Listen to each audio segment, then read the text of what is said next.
Welcome to the webcast for the Polaris Dawn EVA, also known as an extravehicular activity or spacewalk. For the first time ever, a spacewalk will be performed by civilian astronauts flying on a commercial spacecraft. Good morning, I'm Kate Tice, Senior Quality Systems Engineering Manager here at SpaceX in Hawthorne, California. And I'm Dan Hewitt from the communications team. Now, the first EVA in history was performed in 1965 by Soviet cosmonaut Alexei Leonov, followed just 3 months later by the first American spacewalk done by Ed White during the Gemini 4 mission. From those humble beginnings to walking on the surface of the moon, repairing satellites, building space stations in orbit, spacewalks are really a core component of human spaceflight. While EVAs are well-established procedures for NASA and other space agencies, this will be the first spacewalk using commercially developed hardware and procedures, and SpaceX's brand new EVA suits, which we debuted earlier this year. Now, we've tested extensively in vacuum chambers here on Earth, but this is the first time that the suits will encounter the vacuum of space. And on board the Dragon spacecraft right now is the Polaris Dawn crew. Starting off, you got Mission Commander Jared Rook Isaacman, Mission Pilot Scott Kidd Poteet, and for the first time ever, we're excited about this, 2 SpaceX employees, Mission Specialist Sarah Cooper Gillis and Anna Walker Menon, who's serving as the Mission Specialist and Medical Officer. 4 members of the crew have been orbiting Earth for 2 days since they lifted off from Launch Complex 39A at Kennedy Space Center on Tuesday, September 10th. That adds up to about 15 to 16 orbits around the Earth every single day and counting. On day 2 of the mission, as you can see there on your screen, Dragon fired its forward Draco bulkhead thrusters to send the spacecraft soaring higher than any Dragon mission to date, reaching the highest Earth orbit ever flown. The crew topped out at more than 1,400 kilometers, breaking the record set by Gemini 11 a half-century ago when that spacecraft reached 1,373 kilometers. This was also the farthest from Earth for a crewed spacecraft since the last Apollo lunar mission in 1972.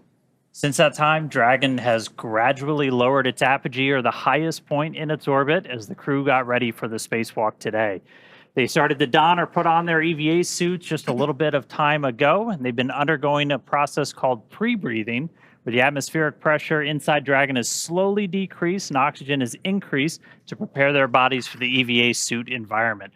We're going to dive more into the operations of the spacewalk a little bit later, and we're going to be hearing in live communications with the crew throughout, so be sure to listen in as those happen. Yeah, it's going to be super exciting to hear that. And as far as views goes, we'll have Dragon's regular internal cameras that we have seen before, and up to 3 external cameras, one aimed at the hatch, kind of like what you see there. One on Dragon's nose cone, which actually is the one that's there. That's the camera on the nose cone.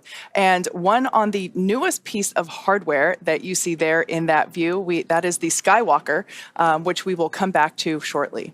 We may also have helmet cameras that will give us a first-person view from the crew, which will be incredible. Now, since we are not using Starlink to enable views today, there will be moments of expected loss of signal due to ground station coverage, so those views may be interrupted from time to time, but generally we expect to get some great shots today. Polaris Dawn mission has a lot of first-time objectives, so the Polaris program chose a crew of experts who know each other so they can tackle this mission's challenges as a team. First up, Mission Commander Jared Rook Isaacman also served as the commander of Inspiration 4, the world's first all-civilian mission to space. Jared holds several world records, including 2 speed-around-the-world flights in 2008 and 2009 for the Make-A-Wish Foundation. He has flown in over 100 air shows as part of the Black Diamond Jet team, dedicating every performance to charitable causes. In 2011, Jared co-founded what would become the world's largest private air force, Draken International, and that trains pilots for the U.S. Armed Forces. In addition to his role as CEO of Shift 4, Jared is an accomplished pilot and astronaut with over 7,000 flight hours. Next up, mission pilot Scott Kidd Poteet, who served as the mission director of Inspiration 4, and he goes by the nickname Kidd, which is also his call sign. He's a retired U.S. Air Force Lieutenant Colonel. Kidd served for 20 years in roles that included commander of the 64th Aggressor Squadron, Thunderbird No. 4 demonstration pilot, U.S. Air Force Weapons School graduate, operational test and evaluation pilot, and flight examiner. He's a command pilot with over 3,200 flying hours, logged over 400 hours of combat time. And following his Air Force career, Kidd served in various roles, including Vice President of Strategy at Shift 4. Mission Specialist Sarah Cooper Gillis is a lead space operations engineer here at SpaceX, and she's responsible for overseeing our astronaut training program. She helped prepare NASA astronauts for the Demo 2 and Crew 1 missions, and most recently directly trained the Inspiration 4 astronauts. Sarah is an experienced mission control operator who has supported real-time operations for Dragon's cargo resupply missions to and from the International Space Station as navigation officer, and as a crew communicator for Dragon's human spaceflight missions. In 2015, while studying at the University of Colorado Boulder, Sarah started an internship at SpaceX before moving into the astronaut training program full-time. And capping off the Polaris Dawn crew, mission specialist and medical officer Anna Walker-Menon, who serves as a lead space operations engineer here at SpaceX, where she manages the development of crew operations and works in mission control as both a mission director and crew communicator. During her time at SpaceX, Anna has led the implementation of Dragon's crew capabilities and developed critical operational responses to vehicle emergencies. Prior to SpaceX, Anna worked for 7 years at NASA as a biomedical flight controller for the International Space Station. She received her bachelor's degree in mathematics and Spanish from Texas Christian University and her master's degree in biomedical engineering from Duke University. Everyone on this mission certainly has the background, the qualifications you would want in your crewmates when you're going to space. That's clear. All right, now the first phase of the spacewalk, the preparation, actually started just about 2 hours after the crew reached orbit. And this is when the pre-breathe process started. That's when the oxygen levels started to increase incrementally as the cabin pressure inside Dragon was started to get incrementally lower. The pre-breathe process is designed to decrease the amount of nitrogen in the body, which then reduces the risk of decompression sickness, which can happen as atmospheric pressure lowers. Protocols like this are used for any spacewalk done today and might feel familiar to anyone here on Earth that has gone scuba diving and done a decompression stop after ascending from a pressure in deep water back up to the surface. And to do all this, Dragon's just been slowly decreasing that cabin pressure. That allows the crew to acclimate each time the pressure gets lower as they get ready for the lower pressure they'll be in the suit during the spacewalk itself. They've got the ability to pause the process if they experience any discomfort, but the ear equilibrium just kind of naturally adjusts as the pressure decreases. It's kind of like when your ears pop when you change altitude in an airplane. All 4 astronauts are going to be suited for the spacewalk today because Dragon does not have an airlock. That's also kind of why the entire cabin is going to be depressurized. That's why we have this kind of unique pre-breathe process with this stuff today, too. All of that brings us to now. So far, the crew has prepared the cabin for vacuum, which includes securing all loose items that they don't want floating around. They also completed medical checks, suit inspections, and final checkouts of the oxygen, venting, and nitrogen repressurization systems. After that, it was time to put on their EVA suits. And now Jared and Sarah will be exiting the spacecraft today, while Kidd and Anna will be supporting from the inside. Crew in the outer 2 seats, Kidd and Anna, are going to be fully strapped in. And then the 2 in the middle seats, Jared and Sarah, are just going to be lightly secured ahead of the spacewalk since they're going to be moving around and eventually heading outside. As we listen into comms during the EVA, you may hear the crew referred to as EV1, which is Jared, and EV2, which is Sarah. Support 1 is Kidd and Support 2 is Anna. Again, they will not exit the Dragon during the EVA, but make no mistake, they are very much performing an EVA just the same, and their data is being collected as well. Once everybody's in position, the seats are going to get rotated upright. Generally, they stay in the recline position for the majority of the mission, but we're going to rotate those upright during the EVA just to give more room to move about. After that seat rotation, the crew verifies that their heads-up display or the HUD on their helmet visors are turned on, operating as expected. This is how the crew will actually be able to keep tabs on the health of their suits, and they'll get some other stats of their suit operation during the spacewalk. And that will take us to the first official go, no-go checkpoint to determine if the EVA can proceed. After an operations brief from the SpaceX team, the crew will announce their go, no-go status, and then it'll be time for the spacewalk to begin.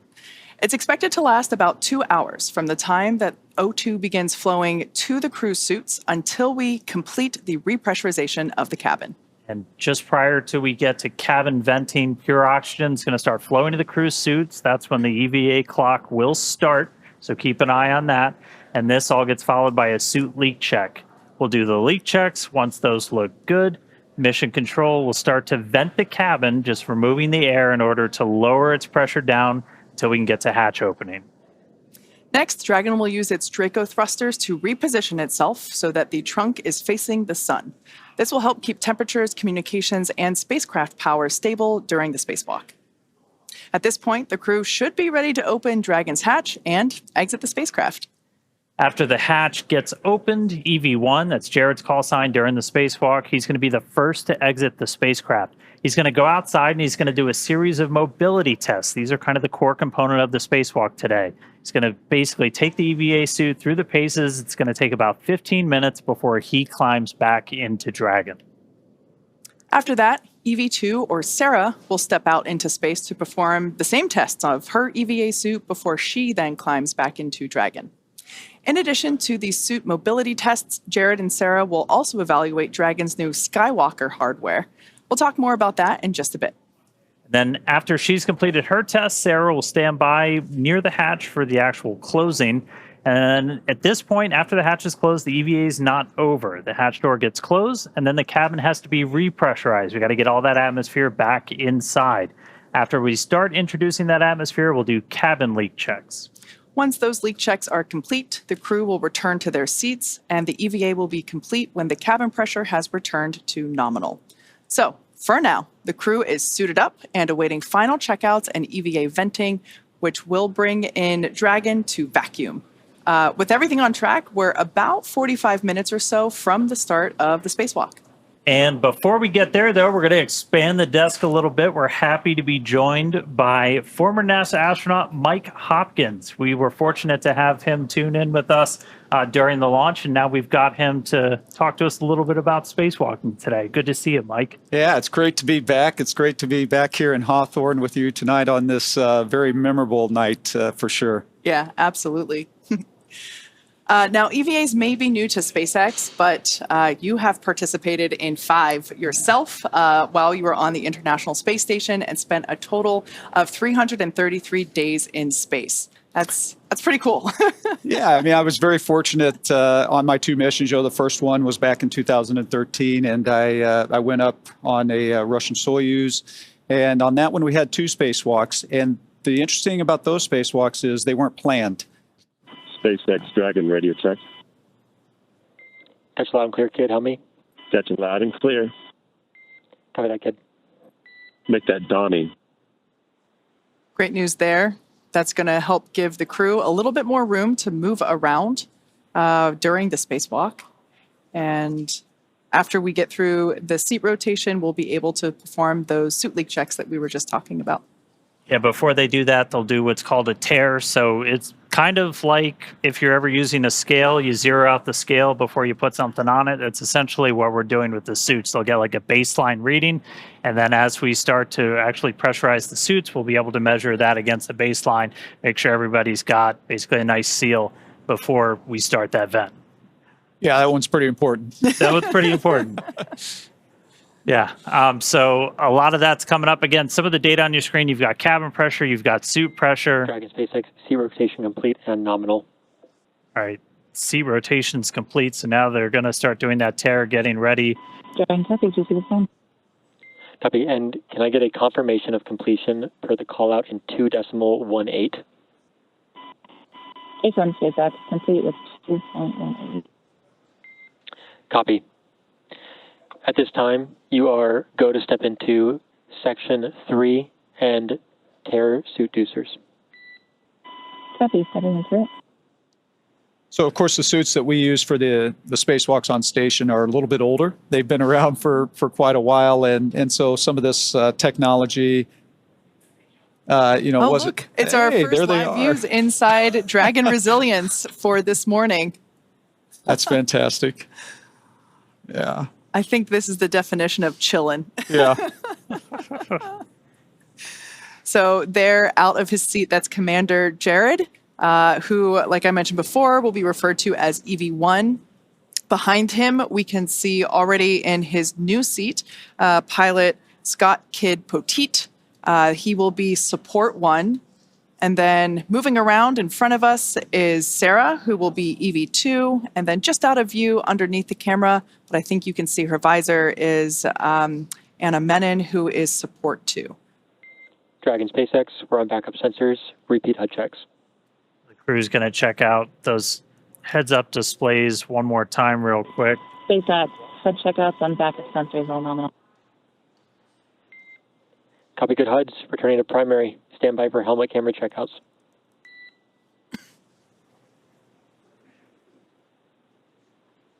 On that heads-up display, they'll be able to see the O2 flow timer. That's kind of like our mission clock, essentially, like once the O2 has started to flow to their seats, and they know they've got about an hour and 50 minutes, just under 2 hours for the whole time. They'll be able to see their suit pressure, temperature. Basically, it's a way to kind of keep an eye on things. And we were talking about it a little bit, Mike, but on the EMU is a little bit different. Yeah, the EMU is certainly different. A lot of that kind of information is on a display right in front of you that you have to kind of look down to see, and it can be pretty challenging to see. In fact, a lot of the information, you have to use a mirror on your wrist to be able to read it and know what you're controlling as well. You mentioned the timer. Of course, we don't have that kind of information on ours, and I'm not sure I'd want to know that because I'd feel the pressure of, hey, I got to get a lot of things done and I'm running out of time. Yeah. All right. So they're going through these HUD checkouts again pretty soon. Dragon SpaceX powering on helmet cams.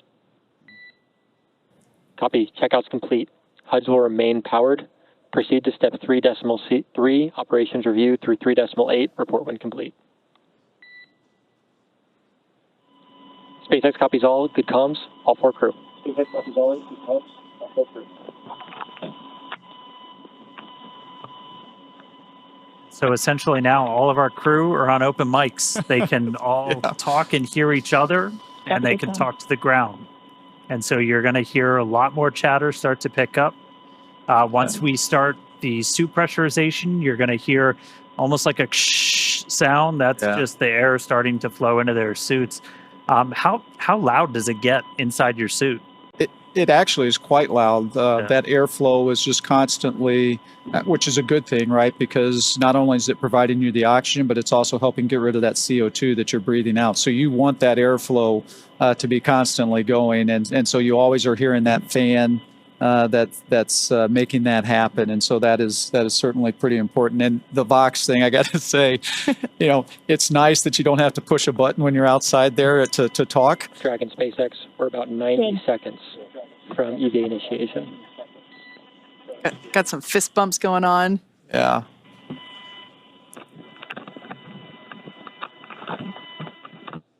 Secondary O2 valve is open, and that you are go for the EVA. EV1 is go. EV2 is go. Support 1 is go. Support 2 is go. Dragon SpaceX initiating secondary O2. And with that news, our EVA has begun. So you're going to hear it referred to as primary and secondary O2. Primary is going to be that primary flow of oxygen to pressurize. Secondary is largely putting oxygen into their suits to help with cooling, but secondary is the first one we turn on. And so our O2 flow timer has started. The EVAs start at 3:12 a.m. Pacific. I'll do the math on UTC in a little bit.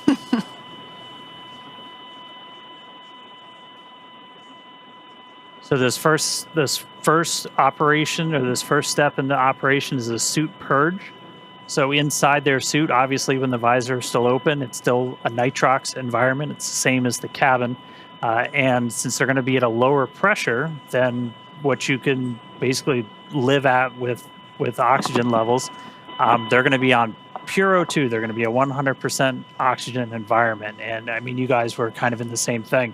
And it's because like your suit, you can't move a suit around at 14.7 psi, can you? No, maybe you can, but like no, that'd be pretty tough to do. And as we had talked about earlier, that's why that mobility is so important, because when that suit is pressurized like that, it can be challenging to move around. Absolutely. So here on your screen, we can see the Polaris Dawn crew. Now with their visors down, the EVA has begun. We are beginning to flow that O2 through. Now we will, of course, bring these views to you as we have them, but due to ground station coverage, they do come in and out here and there. But every moment that we can, we will certainly be sharing these with you. I also wanted to point out quickly that the window near kids' feet was so much brighter than it was just even 5 minutes ago. We're going to be seeing that in stark contrast as soon as we get the EVA, or with the hatch open and EV1 out there. Yeah, it's kind of interesting you mentioned that, because as you're going around the Earth as fast as you are, right, in 30 minutes or 45 minutes or so, you can be passing in and out of that sun and going into shadow. And so that brings its challenges as well, because the temperature can change pretty drastically just in those transitions from night to daylight. And so it's an interesting moment when you're passing through that time. That's actually one of the reasons that the visors have this new coating on them, different than when you wore a similar helmet. That coating actually helps to insulate the individual inside the suit. So when they're looking at the sun. Dragon SpaceX, a reminder, after the initiation of primary O2 flow, EV1, EV2 will need to adjust VOX threshold low following primary O2 flow initiation. EV1 copies. EV2 copies.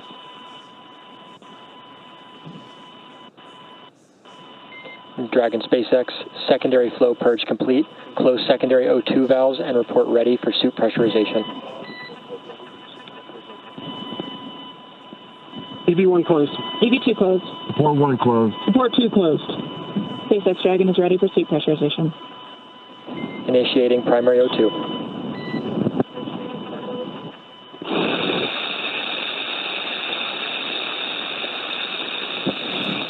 This is normal. This is with the airflow coming through. The crew members are on Vox, meaning that their microphone is on the whole time. So Sarah and Jared are going to be adjusting their audio levels as this flow continues to help regulate that. Yeah, the Vox will kind of attenuate, so it'll sound like this now, but as we get through the spacewalk, it'll kind of come down, and you'll just hear voices a little bit more clearly. Their voices are actually going to change too. Like, did that happen to you? Did that throw you, Mike, the first time you heard that? It absolutely did. Yeah, because you're talking and you're going, "Who is that?" Right? 'Cause you don't realize how much different it can sound. Yeah. Your voice can sound in that lower pressure environment. Yeah. Speaking of lower pressure, we can see the pressure changing there with the telemetry in the bottom left-hand side of the screen. So we can see that suit pressure going up, and we're able to keep tabs there as well with the Dragon pressure. So Dragon on the far left circle, that's the pressure within the cabin, and then suit, obviously that's the pressure within the suits. So we'll actually be able to, and I think we've kind of been able to see it already, that these suits will inflate a little bit, look a little different. And we were talking about the visors before, so when they're in the sunlight, that coating will help keep them cool and not overheat them, and then when they're in shadow, it'll help keep them warm. So, and it's also like your sunglasses as well. Yeah. Right? Serves that purpose.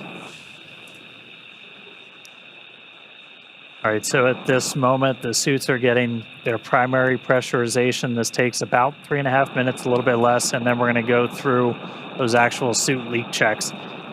The crew will probably get a reminder they have to stay really still when we do those leak checks, and I always was kind of wondering, like, why the heck? And like, if you bend your arms, you're actually going to start, changing the volume inside the suit, and that'll cause pressure spikes. And so that's right. You got to stay really still.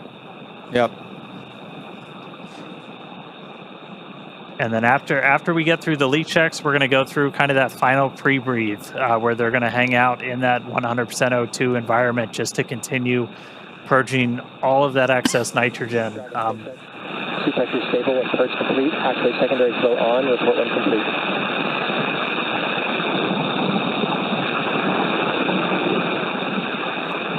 EV1 open. Support 1 open. Support 2 open.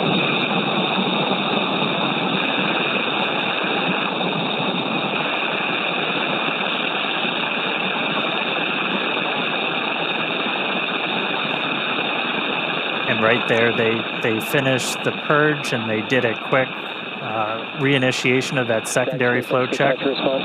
Close secondary flow and report when complete.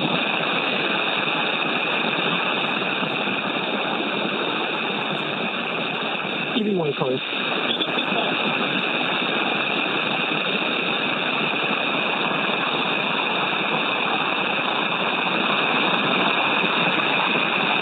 Support 2 closed.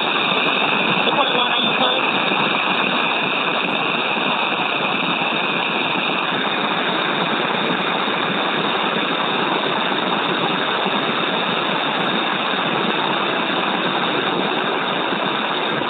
Support 1, SpaceX, can you confirm secondary flow closed?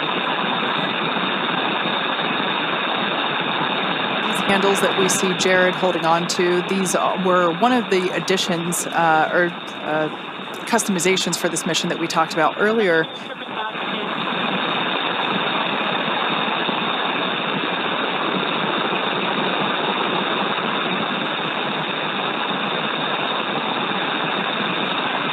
Support 1, SpaceX contact.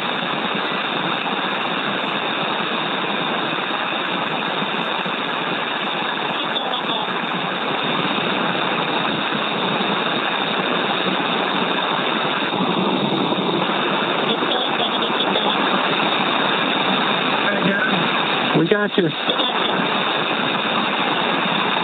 right, copy, got support 1.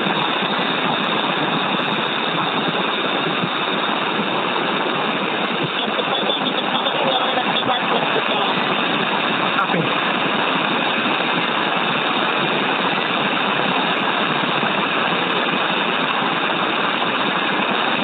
Dragon SpaceX beginning suit leak check evaluation and then still for leak checks.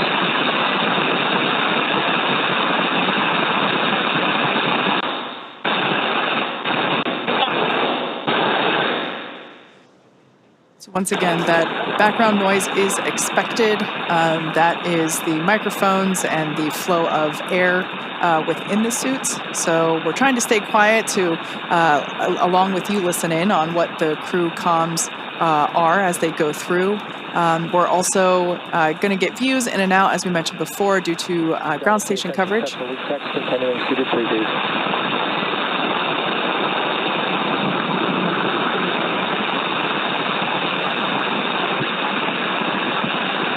And it is a little bit tough to hear. We just heard, though,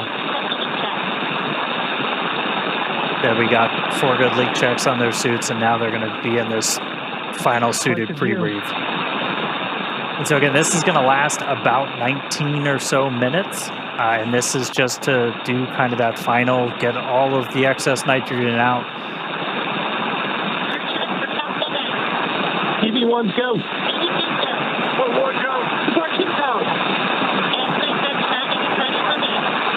Copy, initiating cabin venting. There we go. That is great news. Exciting. So that breathing of increase,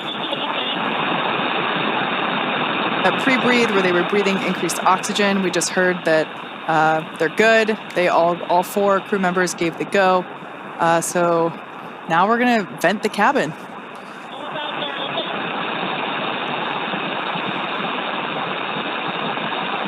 Yeah, in total, this will take.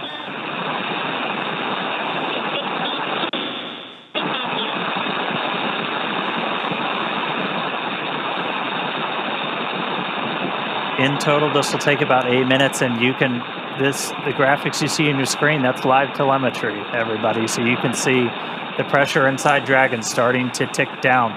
You're going to see the suit pressure tick down as well, is what we're really trying to maintain is a pressure differential.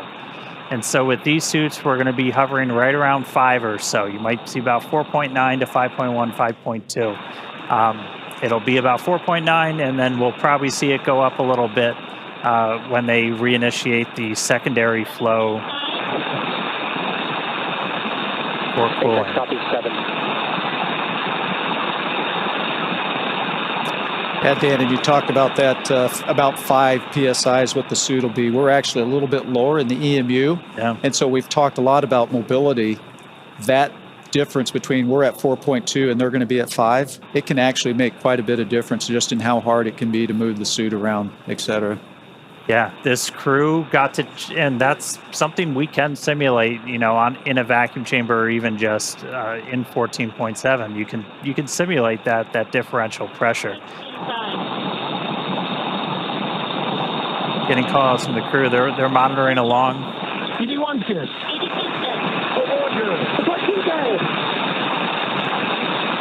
We're gonna hear that chorus pretty frequently, where you do those kind of frequent, almost like check-ins. And I know you guys did something kind of similar, where like you would have to pause and, you know, check your gloves, that kind of stuff. We did. I will tell you, one of the interesting things watching this live right now, the difference is how quickly the depressurization is happening here versus what my experience was. And so you talked about being able to clear your ears and all that. You're not giving a lot of time for your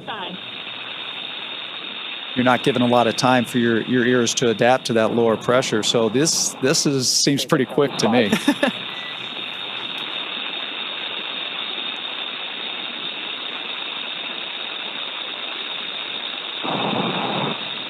Yeah, breaking new ground with this, new suits, new operations for everything.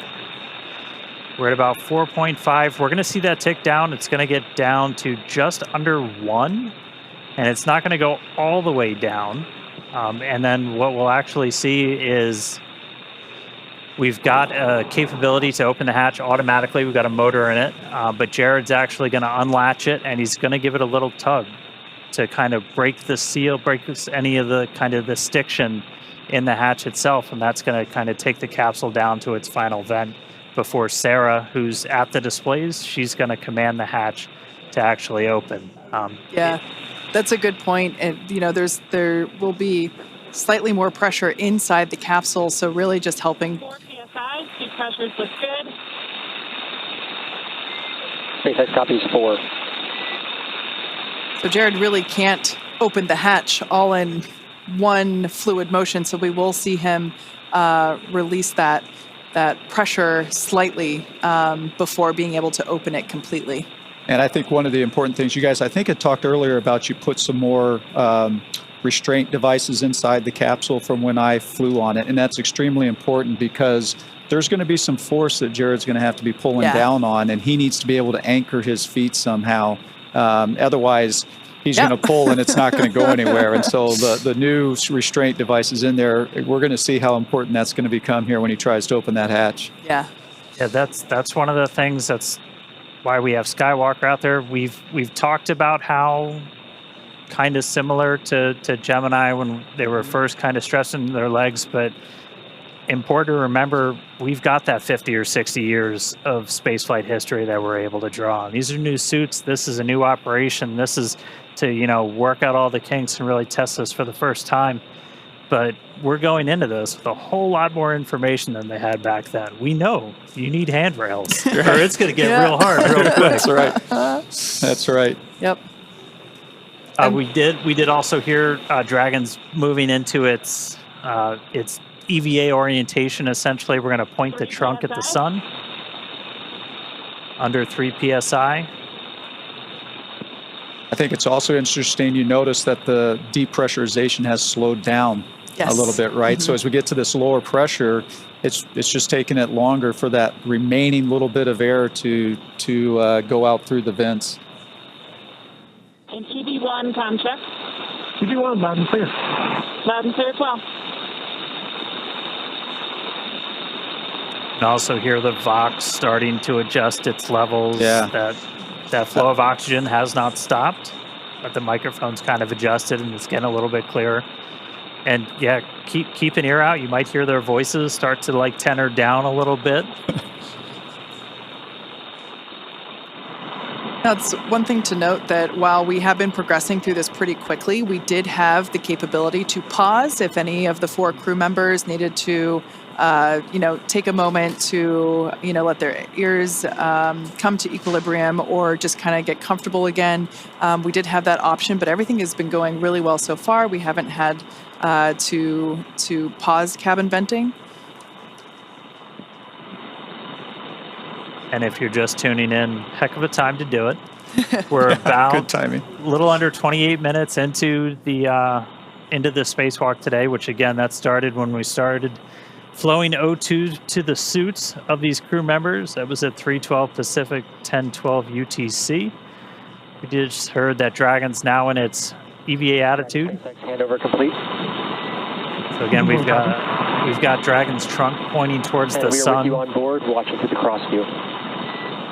Right, we're coming up on 1 PSI. You saw the light change a little bit through that window as we're in our EVA position, trunk facing the sun. That's going to help us with thermal inside the capsule and on the crew suits.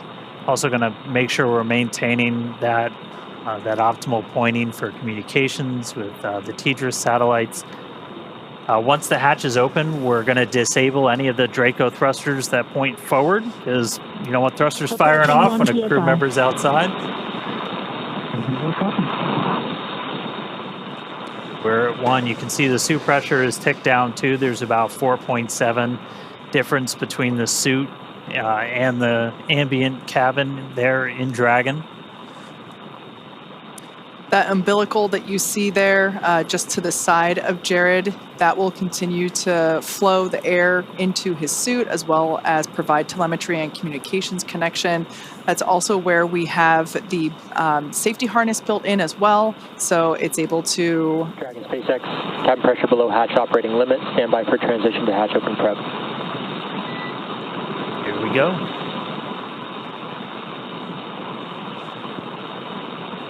Mike, did you get to open the hatch? I did. Yes. Yeah. When you go out as EVA hatch open front. Dragon SpaceX, we're in EVA hatch open prep. Confirm crew ready to open hatch. That is great news. Hatch opening. EV1 good. EV2 good. EV1 good. EV2 good. SpaceX, EV1, we're ready to open hatch. SpaceX copies. Dragon, you are go to open hatch. go.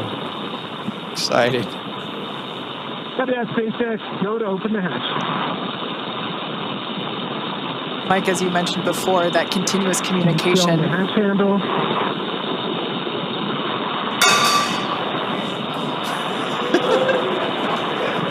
As you can hear, we do have a crowd gathering outside of Mission Control here in Hawthorne. In their excitement, somebody dropped a cup. We can see our commander, Jared Isaacman, now turning the crank, which allows the that top hatch to open. We'll see him give it a pretty heavy... SpaceX EV1, hatch is visually indicating open. SpaceX copies. Stand by. Dragon SpaceX target pressure reached. Copy that, SpaceX. I'm unseating the hatch now. Jared now opening Dragon Resilience The hatch is unseated. into space. So you saw some motion on the hatch. Again, he's just giving it kind of that initial tug. And then Sarah gets to push the button to swing that hatch open.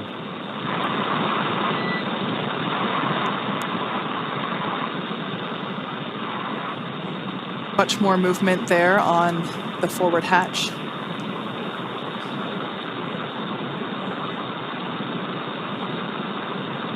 This must be pretty exciting for Jared because that center part of Dragon SpaceX, that's a good brace. We're going to have you repeat the operation. center of the hatch actually has a window. SpaceX, the hatch is unseated. Copy. Let's give it another pull. The hatch is several inches inside the turn. Looking really light. Copy. We see it. Looking out that tiny window there in the forward hatch, knowing he is going to have a much bigger window in just minutes. Dragon SpaceX vent complete. EV1 return to seat. And EV1 copies, transitioning back under the display.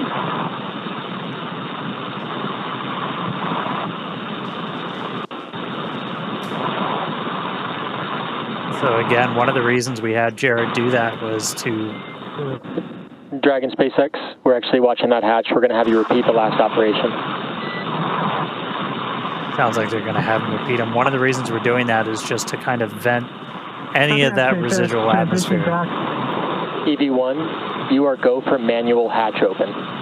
Sounds like we got our first audible of the day. As we said, that we can open the hatch. Opening the hatch manually. We could open the hatch. We could open the hatch automatically, or we can do it manually. And so they just gave Jared the go to open that hatch manually. So we just went out of ground station reach, so we'll get the views back. Wow. The hatch is open. SpaceX copies. Hatch open. Valve open. Get a good seal of the hatch.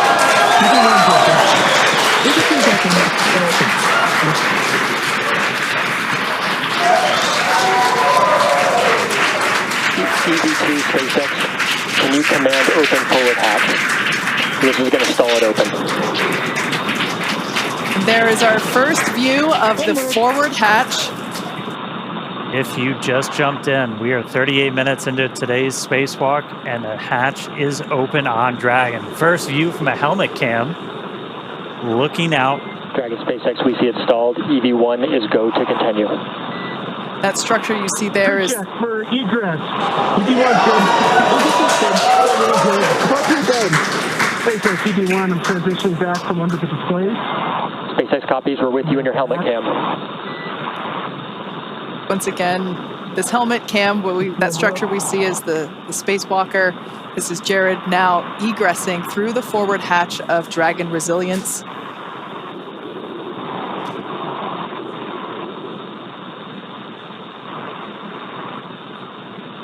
These are the first views of the first ever commercial spacewalk. I'm at the bottom of the mobility aid, progressing.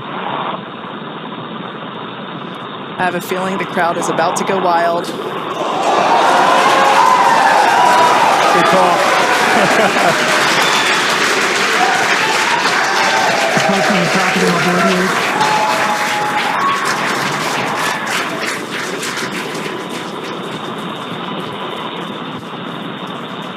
SpaceX, back at home we all have a lot of work to do, but from here, Earth sure looks like a perfect world.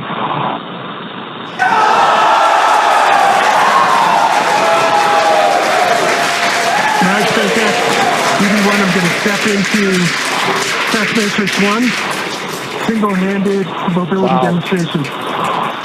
Commander Jared Isaacman now emerging Copy, from... we're with you in Test Matrix 1, watching from the nose cone.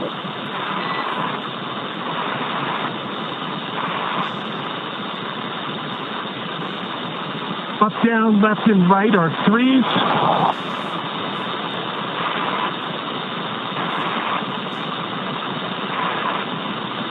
Pitch and roll are 3. Yaw is a 2. Switching. Single-handed operations are fine. Static and with dynamic disturbance. Switching to left hand.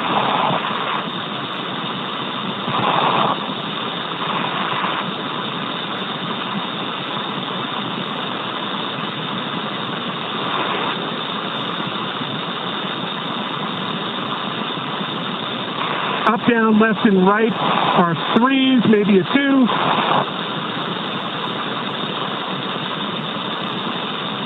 Pitch is a 4. Roll is a 2. Yaw is a 2. So these are the suit mobility checks that Jared is Single-handed performing. operations, dynamic and with disturbance are all adequate. Test matrix 1 complete. HUD check, 5.3 psi, 48% RH, 33.9 Celsius. SpaceX copies test matrix 1 and HUD readout.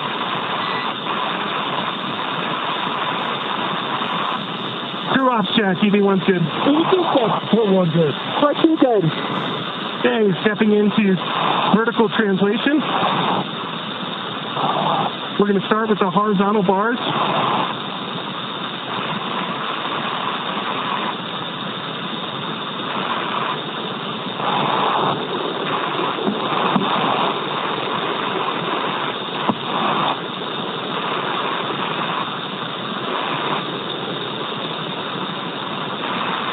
All right, we're going to transition over to vertical.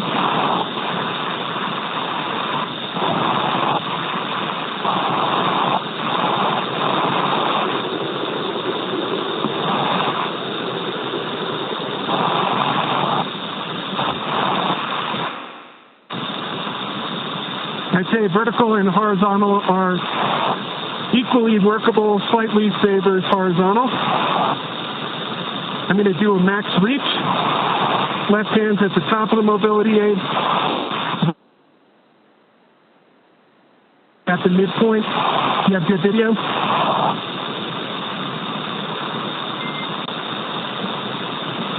We just lost our live video, but stand by 1. Okay, switching over to max reach, switching hands. Copy that, SpaceX. I'm holding up at the max reach. And EV1, go ahead and continue the operation. We'll let you know we're back on with live video. Copy that. And for your awareness, max reach, left aid, and the mid bar. And that's test matrix 2 is complete. HUD readout, 5.3 psi, 33.9 Celsius, 50% RH. Copy, test matrix complete and HUD readout. Crew off check, EV1's good. EV2's good. We're good. Port 2 good. Stepping into test matrix 3, And hands-free demonstration. EV1 SpaceX for ingress time. Go, SpaceX. Recommended ingress time of O2 flow plus 7 minutes. Copy that. Ingress time, 7 minutes. And Dragon, we're back on live video from the nose cone. Copy that, SpaceX.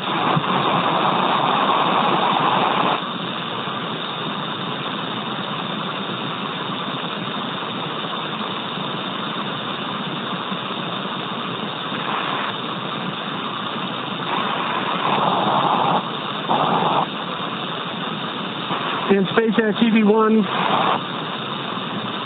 I would say the hands-free demonstration is very comparable to the trainer in terms of the foot restraints. SpaceX copies. And EV1, when you have time, if you'd like to return to the reach demonstration, we'll take a look at that with the live video. Copy that. Test matrix 3 is complete. The HUD readout is 5.3 psi, 47% RH, 33.8 Celsius, and stepping back into max reach. Copy, test And as matrix you 3. can see, top of the mobility aid. And let's get a quick crew off check. EV1's good. EV2's good. I'm good. Port 2 good. Copy that. Okay, max reach, whether it's left or right hand, seems to be about the same. Top of the mobility aid, and then the mid-road. Copy, we see it. Checking up from the bottom.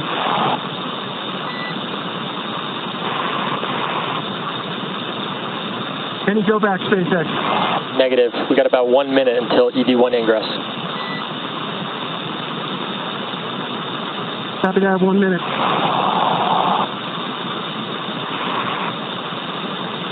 Looks gorgeous.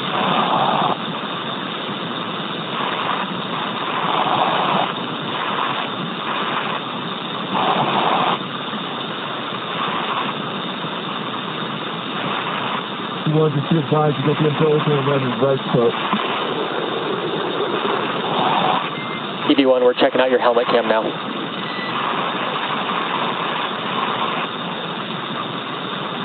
Well, I'm checking out your nose cone right now. And looks pretty good.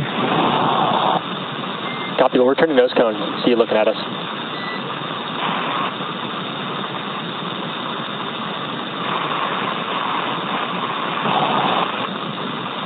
All right, we're coming up about that O2 flow timer time.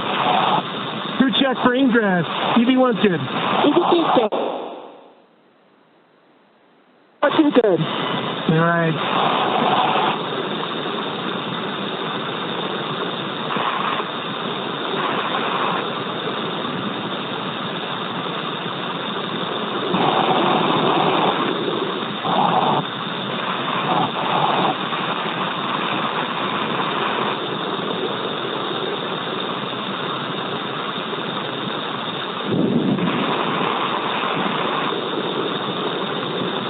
And SpaceX EV1, just taking a quick look here at the hatch seals.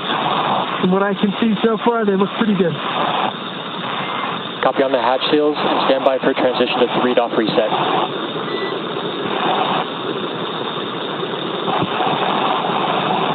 Copy that, SpaceX. Good.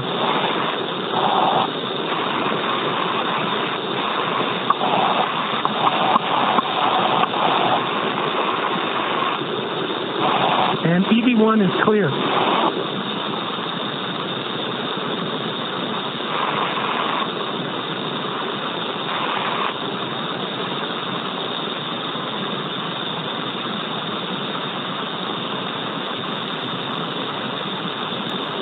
All right, so Jared back inside. We heard him going through what's called the test matrix.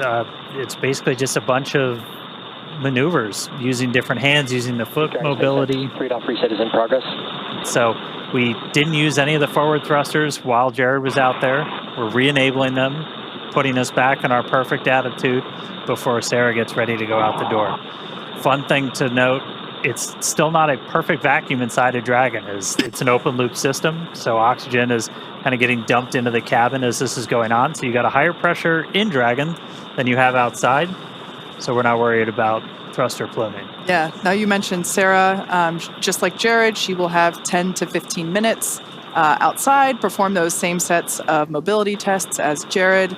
Like we heard the Corps do with EV1, they will call out when there's 1 minute remaining. SpaceX, attitude reset complete. EV2, go for egress.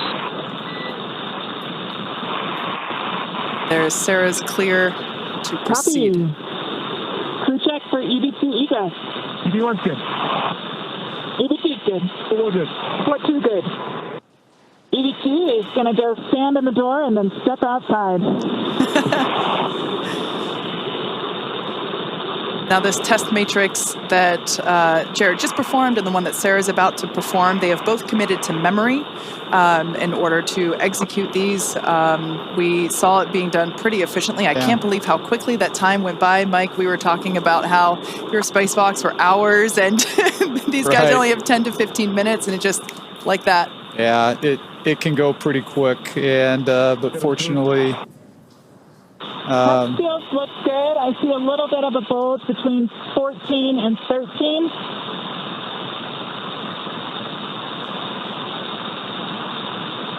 so you're hearing Sarah call out some more of the seal check there as she's exiting out. It's reseated. SpaceX copies that report. Good fix. So this was something we knew might happen. And It's Sarah, between 28 and 27. Copy. the crew trained on exactly what to do in this scenario, just pop it back in. And Reseat one it. final between 19 and 18.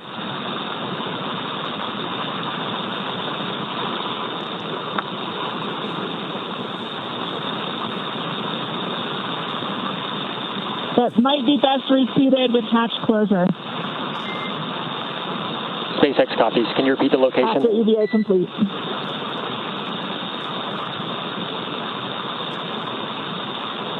between 19 and 18. All right, copy. I'll track that and ask again when you're ingress. Copy. EV2 is proceeding with egress. Super exciting to see this. Our fellow SpaceXer, Yeah. Sarah Gillis, now about to make her spacewalk. EV1, I'm going to hand this back to you. Like we mentioned, Sarah will be performing the same set of mobility tests. So we will do the same, try to stand by and listen to those comms.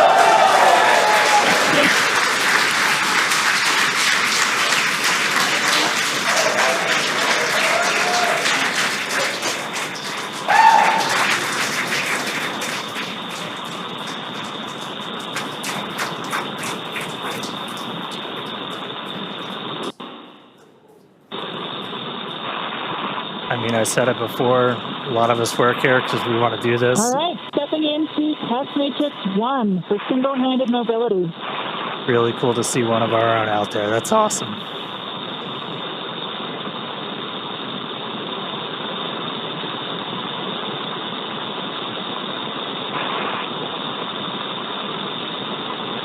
And EV2 for awareness, we're watching from the nose cone.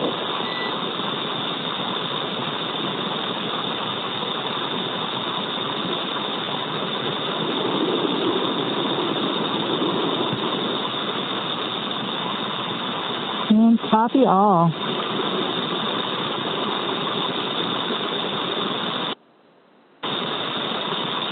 I would say in all three translation axes, I'm having certainly cross-coupled movements. Forward, back, I am inducing a bit of a roll.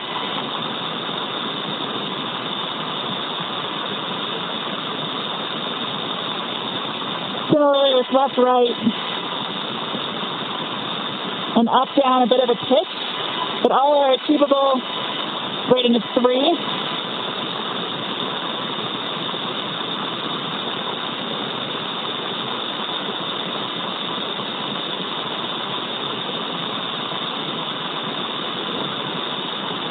Yaw is a 3.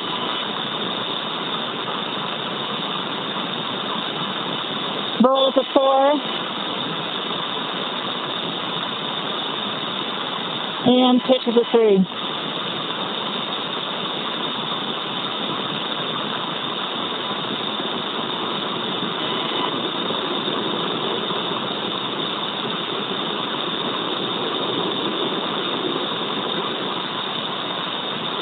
Same source for left hand. Stepping into vertical translation. SpaceX copies. And EV2 for awareness, we're tracking an ingress time at O2 flow, 5-9 minutes. Copy, 5-9 minutes.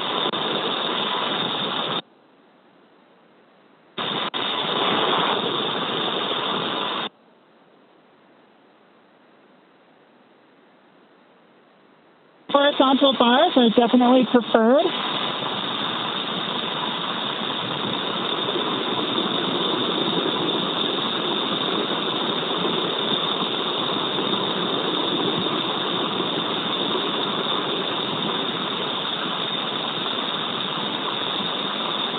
And I'm adequately able to stabilize my body with single-hand disturbances.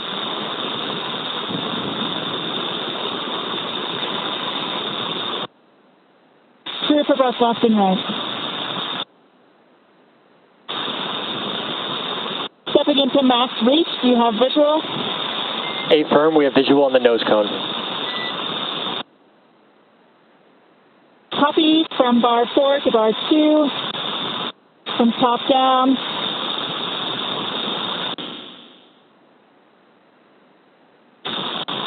And similar reach from bar 2 up to bar 4. SpaceX copies reach.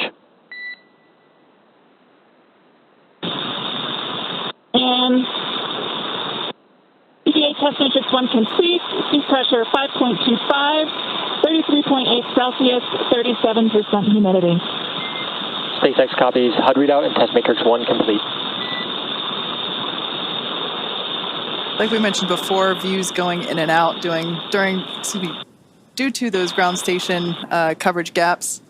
Yeah, we comms are Some of the same.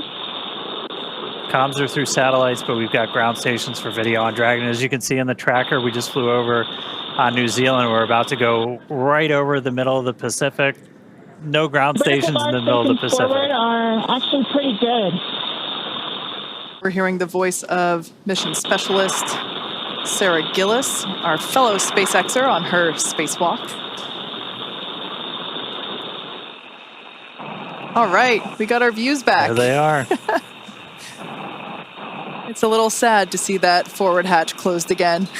It's got to be really hard when they tell you it's time to go back in. Yeah. Just one more minute. Yep. Reminds me of when I was a kid swimming in the pool. You know, time to get out. Just one more minute. I mean, it speaks to the professionalism for Jared, for Sarah, for the whole crew, really. Yeah. Like that's got to be, this is something they've been training for years. And it's got to be really hard not to go for those, that extra 30 seconds, but they're true professionals. Yep. They know there's a timeline. 2 minutes into this 8-minute leak check, thrust check. One's good. One good. Part 2 good. TPO2 just passed 1.5. We're a couple minutes into our leak check. You're seeing the pressure continue to tick up. We've stopped the nitrogen injections, but again, oxygen coming out of essentially a vent line on those suits.